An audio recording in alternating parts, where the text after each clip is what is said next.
Hey guys, I want to start out by apologizing for my voice in this video. I had gotten sick, as I mentioned in the video. I'm better now. Enjoy. Hey everybody, JCB here at The Awesomeness, and you're watching The Awesomeness YouTube channel. Well, it's a new year, which means the holiday season is over. So you've seen the thumbnail, and you're probably thinking, I'm a little late to the party. I mean, Christmas is over, so what took me so long? Well, big videos like this that require travel and comparisons and well over 150 individual video files take a lot to produce, which is why this video is sponsored by a world of... What's that? Still no sponsors? God, I really gotta get a sponsor. This is getting really expensive.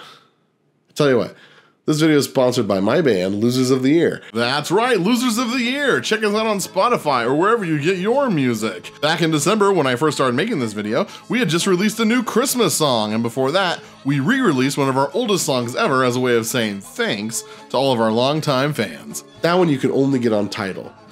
Only on Tidal. Nowhere else. I'm just kidding. You can get it anywhere. Anyway, thanks to Losers of the Year for sponsoring this video. See how good I'd be at that? I mean, I just gotta get a sponsor. Man, anyway, back to the video. So, one of the reasons why this video is so delayed is I got really sick. It was bronchitis, so then maybe pneumonia. Anyway, I got like chest x-rays and like 3 or 4 different medications and a nebulizer and an inhaler, and it was bad. And then I got better for like a short time, and then it just came back with a vengeance. Pretty sure I got sick from attending the When We Were Young festival at the end of October, because by October 28th I had a cough for about a week, which then seemed to go away for about 2 weeks or so, but then man, it just kicked me in the butt. So anyway, this is my big end of the year convoluted video. We're going to kick things off by heading to Six Flags Magic Mountain and checking out the very last Six Flags run holiday in the park before the big merger. If you haven't heard, Six Flags and Cedar Fair parks have decided to merge into one giant regional theme park company called Cedar Flags. Just kidding about the name, but this is the very last time that the people in charge of Six Flags will be totally in charge of how Holiday in the Park is run. Next year, the people from Cedar Fair will be in charge of the entire corporation, and so they're going to at least have a say in how Holiday in the Park is run. After that, we're flying to Branson, Missouri to check out Silver Dollar City's Old Time Christmas Festival and how it compares to Holiday in the Park. Then we'll finish things off by updating my coaster count, because holy hell has it been a long time since I've done that. Anyway, let's kick things off by jumping over to Valencia, California and Six Flags Magic Mountain's Holiday in the Park. We arrived right at sunset when the lights and music started. As you can see, snow was falling in Six Flags Plaza, and we were off to a great start. Walking past full throttle, spirits were high, the lights were twinkling, and rides were operating. Music was playing. We were in for a night of holiday cheer around every corner. So far, we hadn't really seen anything new, but it was still early, and it looked like they were still getting things turned on. Cracks really started to show when we got to the underground. The event had been underway for at least a half an hour by this point, and there were still lights and trees not yet turned on, and big chunks of the park were not even decorated. Unlit trees and signs, sparsely decorated parts of the park. It often feels like the park is just doing the bare minimum, or just pulling out whatever decorations were the easiest to get to in storage. One cool thing is they finally added a dryer to Roaring Rapids, so that's awesome. We've been asking for that for like 10 years. Here they had no fake snow on the ground, no fake snow on the roofs of the buildings, no characters on the way back down the hill. This is normally one of the most magical and most Christmassy parts of the park, and this year there's just some lights. After a big empty dark spot, we came to the snow sculptures, except this year they're not even pretending that they're snow sculptures. There's no fake snow on the ground, so they're just white plastic statues. And by this point in the night, we had made a full loop all the way back to Six Flags Plaza, which takes about an hour. So an hour after the start of the event, we were still finding trees with lights that had yet to be turned on. Next up, Ash and I decided to roast some marshmallows and make s'mores. This is a small thing, but the roasting section was across the way from the booth where you actually purchased the s'mores kits, and there was no sign at the roasting station directing traffic to the booth, which is probably why there was nobody making s'mores when we started, and why we ended up assisting several groups of people who needed help finding out where to purchase the s'mores kits. Where do you buy it? Right behind us?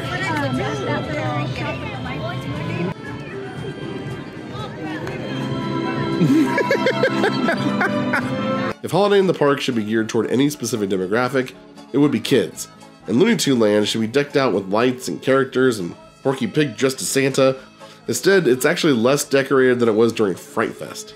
At this point, we were pretty disappointed, but decided to make one more loop around the park and specifically point out all the areas that were not decorated or lit up. On our first time around, we had forgotten to head into the Scream Punk district, so we made a point of going that way this time, and it's by far the most well-decorated section of the park. Look, actual characters! Now this doesn't appear to be any different from years past, but at least it's decorated. I will say though, one area that they did skimp on is the projections. In the past, there was animated projections on this wall, but not this year. This is by far the best looking part of the park, and if the rest of Magic Mountain looked this festive, I would not have much to complain about. The snow machines and the lights way up in the trees all show they put some real effort into this area. The DC Universe area wasn't bad, but compared to the Scream Punk district, it was just kinda underwhelming. Considering they just have the same big ornaments that were set up for Fright Fest and didn't even really bother to move them around to a different location, just again feels lazy. The Midway had no decorations at all, as usual. It's usually untouched by these big events, but even beyond the Midway, there was just a big empty spot between it and the underground. Like, why can't the Bumper Cars building have lights? Or this big tree? Look, the go-karts light up, but apparently that's like just a nighttime thing that they added recently and they do it all year round. So we're back in the bus and these little trees still aren't lit up. On the way up the hill, we're like an hour in and we notice that these little guys, little lights on them, not lit up. And it seems when they do put lights in the trees, it's often like super sloppy. Like they just don't care. The other trees are just bare. Then my wife and I decided to get the holiday souvenir cups on that. Underwhelming, just like the park. So after that, we kind of just went home feeling pretty disappointed and underwhelmed. Anyway, next up is Silver Dollar City and their old time Christmas festival. And I know some of you are probably saying, oh, you already went to Silver Dollar City back in like 2018. Why are you going back again? Like, there's parks you haven't been to yet. First of all, I'm sorry, I didn't realize this was the Q&A portion of the video.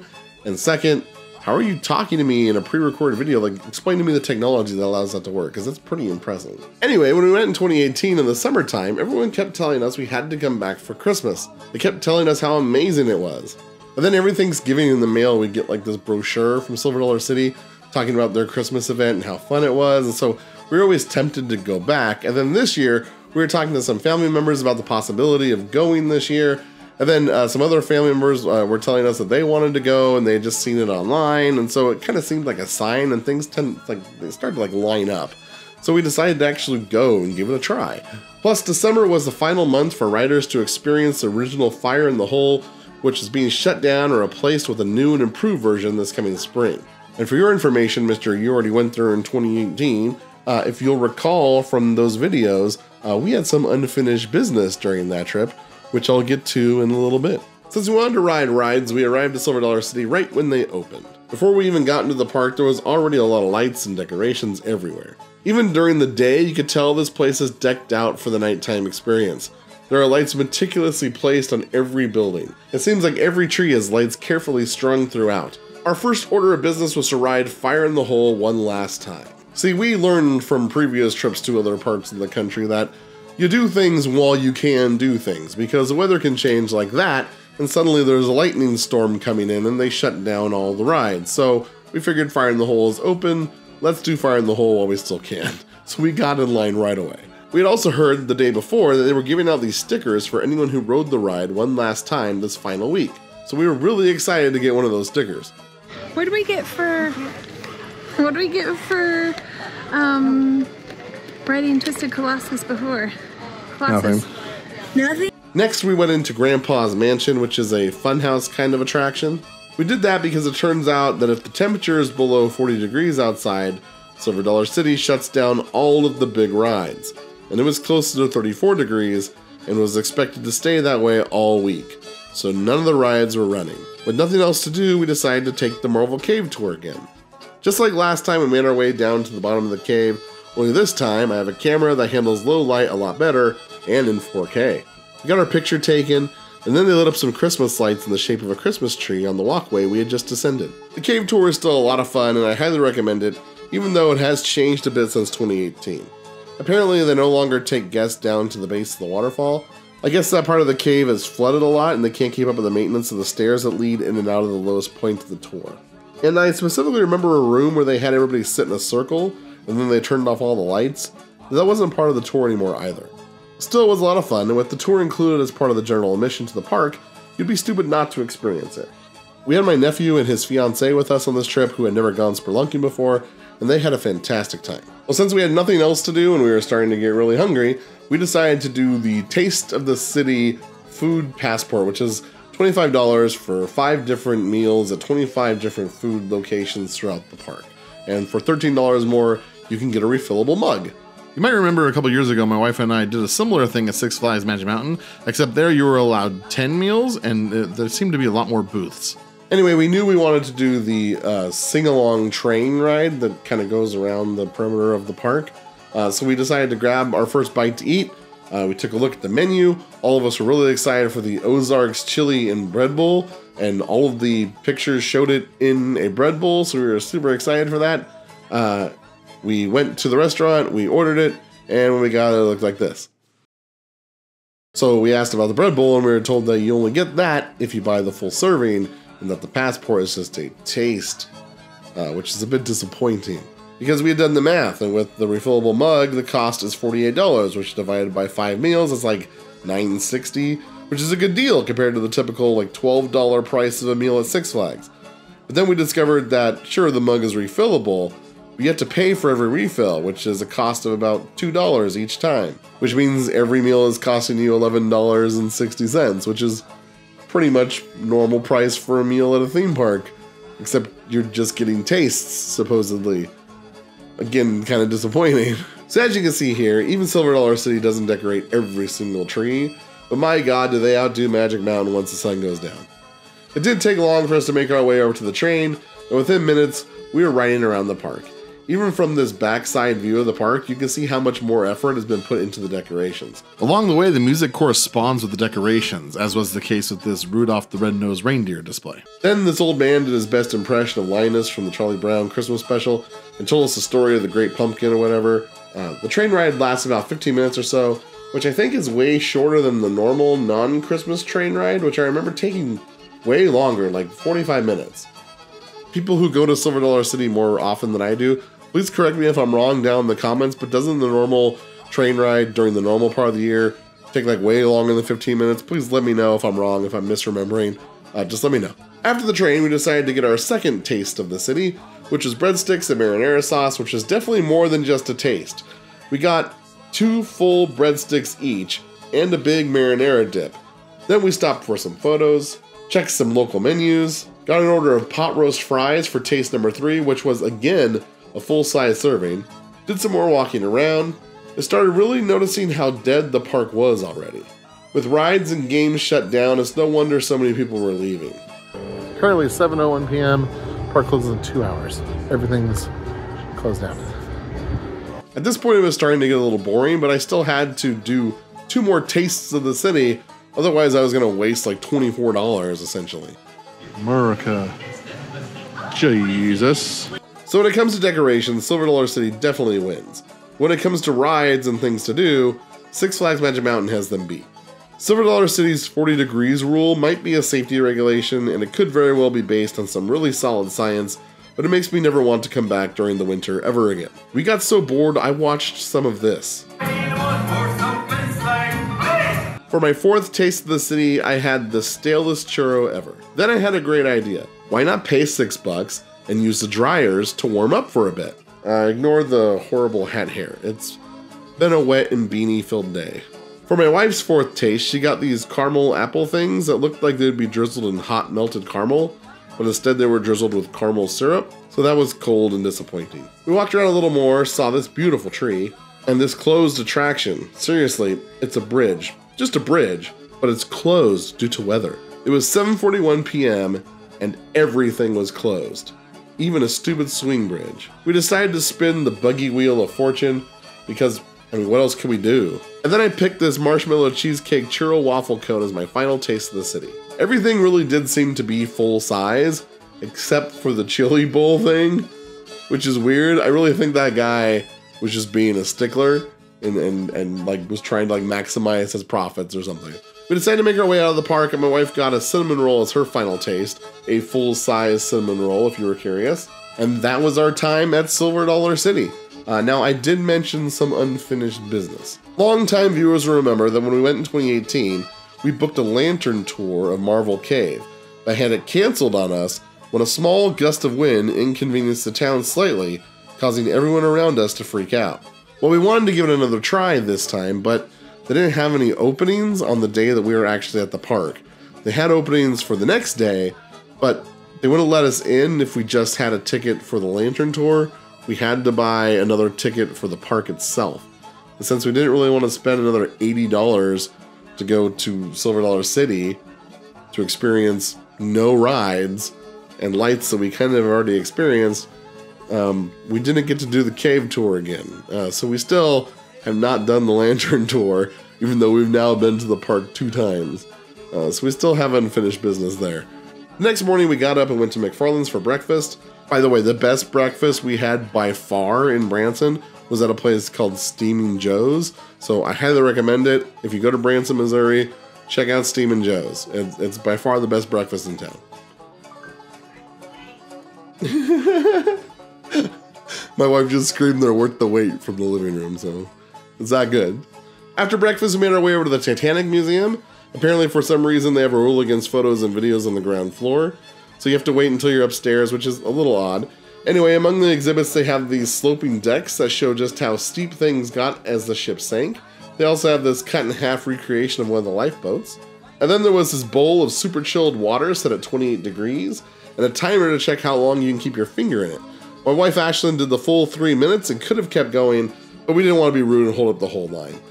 Toward the end, there's a list of names of people who survived and those who died in the wreckage of the Titanic. And now among those who died are these idiots.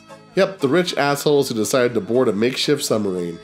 Why are their names included with actual victims of a tragedy? I have no idea. At the beginning of our tour, you see the grand stairway. Surprisingly, they do not have a photographer stationed here to take your photo. Instead, they take your picture in front of the blue screen. Since it was December, the stairway was decorated all Christmassy, but it was still cool to see. Overall, the Titanic Museum was a lot of fun. It was very educational and informative, and if it weren't for all these stupid children running around, it would have been a great time. But like all things in life, children ruined it. Next up, we went to the Grand Village Shops, which is like a little shopping mall area. We went there to kill some time in between attractions. We bought some fudge and had some coffee and just sort of hung out for a few hours. After that, we went to Ripley's Believe It or Not. We had driven past Ripley's so many times on our first trip to Branson that it seemed like a no-brainer to check it out this time around. Hi, babes. Hi, babes. It's basically a giant interactive museum of oddities, from this recycled Iron Man to this not functioning at all full-size game of Operation. Ripley's is definitely a strange place, full of children running around like crazy, making noise and annoying me. I mean, where else can you see a T-Rex made out of Pop-Tart packages? Or try on a deep-sea diving helmet? Or see one of the biggest balls of twine in the world? Or add your name to a giant ball of tape? Ripley's is one of those things that I'm glad I did it. It was fun, but I don't think I'd ever do it again. It was a neat experience, but it was also ruined by children who I wanted to punch in the face. Next up, we went to the Branson Runaway Mountain Coaster. Sadly, I didn't bring my snap spectacles, so I don't have any on-ride footage of this coaster. Also, it was nighttime, so sunglasses wouldn't have really made any sense. Anyway, I don't have any on-ride footage of this ride, but it's an alpine mountain coaster, so it's the ones where you control it by pushing forward or pulling backward. So we got to go on the Branson Runaway Mountain Coaster, and it was a lot of fun. The track's all lit up, all neon colors. It was a lot of fun. After the coaster, we headed to Retromania. It's like a love letter to all things 80s and 90s. They have free play arcade games.